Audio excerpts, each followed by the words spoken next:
Hello दोस्तों।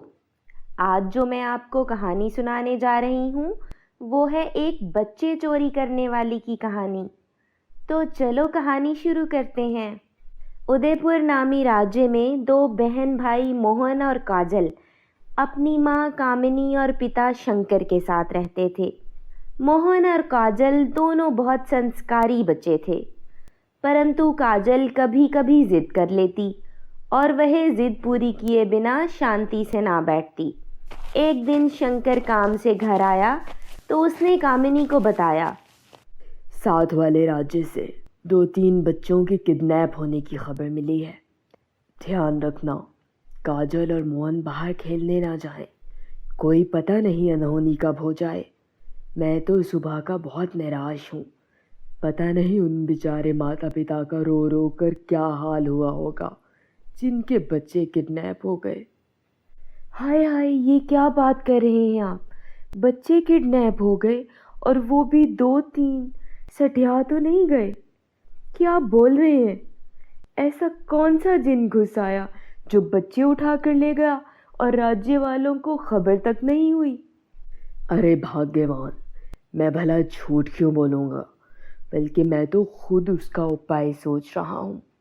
बस तुम अपने बच्चों को घर से बाहर मत निकलने देना, बता रहा हूँ मैं तुम्हें। शुभ शुभ बोलें सरताज, क्यों मेरा सांस बंद करना है? हमारे बच्चों को कुछ नहीं होगा।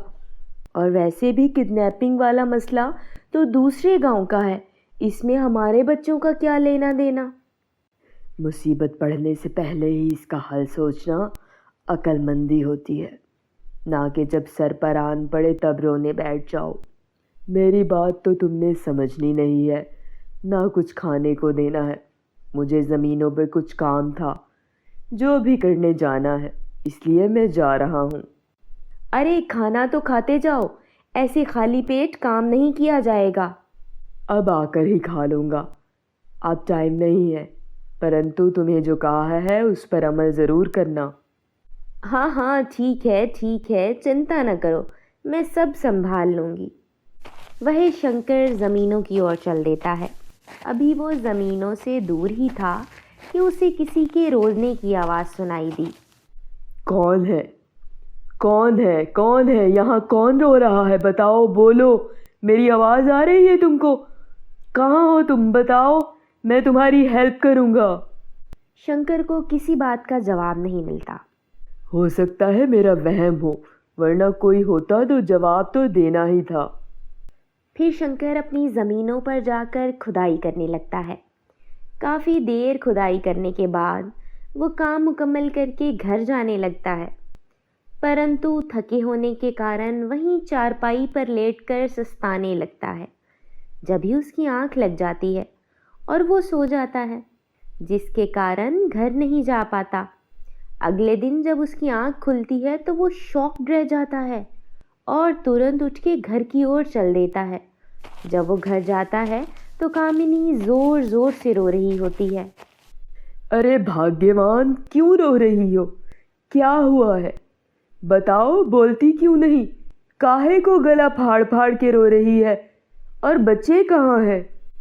काजल और मोहन को मैंने करीब की दुकान से रात को दूध लाने भेजा, परंतु वो अभी तक घर नहीं आए। मैंने कितनी बार दुकानदार से भी पूछा, पर वो कहता है कि मेरी दुकान पर बच्चे आए ही नहीं। मैं हर जगह उनको तलाश कर चुकी हूँ, मुझे कहीं नहीं मिले। हाय, मैं लुट गया, बर्बाद हो गया मेरे बच्चे। हाय, मेरे बच्चे कहाँ चले गए? मैं क्यों खेतों में गया उनको छोड़कर? हाय मेरे बच्चे, पता नहीं किस हाल में होंगे। पता नहीं उनको कुछ खाने को भी दिया होगा उन लोगों ने या नहीं। हाय मेरे बच्चे, मैंने तुम्हें कहा भी था बच्चे किडनैप हो रहे हैं, फिर भी तुमने मेरी बात को सीरियस नहीं लिया। तुमने मेरी बात का विश्वास किया होता तो आज ये दिन देखना ना पड़ता। हाय मेरे बच्चे। शंकर और कामिनी दोनों रो रहे थे। तभी उनका पड़ोसी उनके घर आता है और उनसे कहता है, रोना बंद करो शंकर, रोने से कुछ नहीं होने वाला। इस मसले का कोई उपाय निकालने से ही मुसीबत ख़त्म हो सकती है। मैंने तुम दोनों की बातें सुन ली हैं। काजल और मोहन बस तुम दोनों के ही बच्चे नहीं, वो हमारे भी बच्चे हैं और हम अपने बच्चों के लिए आवाज़ उठाएंगे और कैसे भी करके उनको वापस लाएंगे। बस तुम दोनों को जैसा मैं कहता हूँ वैसा ही करना। मेरे पास बहुत बढ़िया प्लान है। कैसा प्लान भाई? जल्दी बताएं। हम अपने बच्चों के लिए सब कुछ करने को तैयार हैं। हमसे जो बन पड़ा हम करेंगे और अपने बच्चों को वापस लाएंगे। मैं अपने बच्चों के बगैर नहीं रह सकती हूँ। सबसे पहले तो हमने जिन लोगों के बच्चे किडनैप हुए हैं उनसे पूछना है कि उनके बच्चों के किडनैप होने के बाद उनको कोई फ़ोन कॉल आई है जिसमें पैसों का मुतालबा किया गया हो।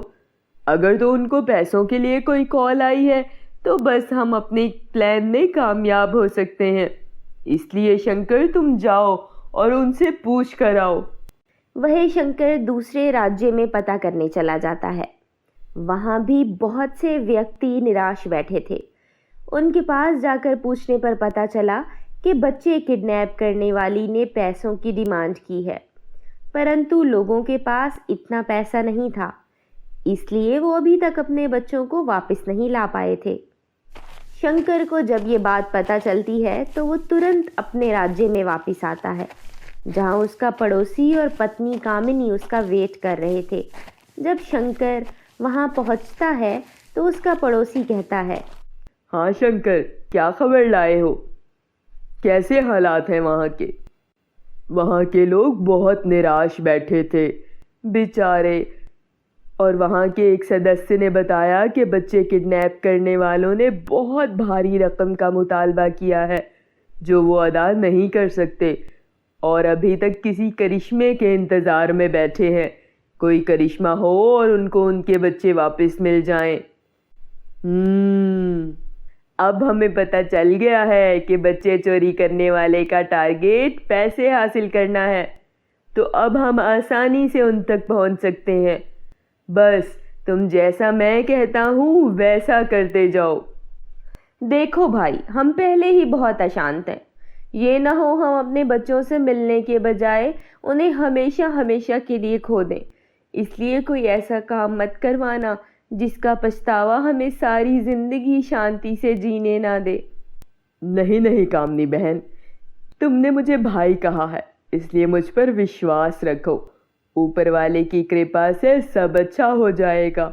बस शंकर तुम जाओ और ऐलान करवा दो, जो भी काजल और मोहन को ढूंढ कर हमारे पास लाएगा, हम उसे मुंह मांगे कीमत और अपनी आधी ज़मीनें उसके नाम कर देंगे। फिर देखना कैसे मोहन और काजल खुद चलकर तुम्हारे पास आएंगे। वही शंकर ऐलान करता है तो बच्चे किडनैप करने वाला बहुत खुश होता है और मन ही मन में ढेर सारा पैसा अपने पास देखकर हवा में उड़ता फिरता है। कुछ देर वो अमीर होने के सपने देखकर वह काजल और मोहन के पास जाता है और कहता है, वाह यार, तुम दोनों तो मेरे लिए बहुत लकी निकले।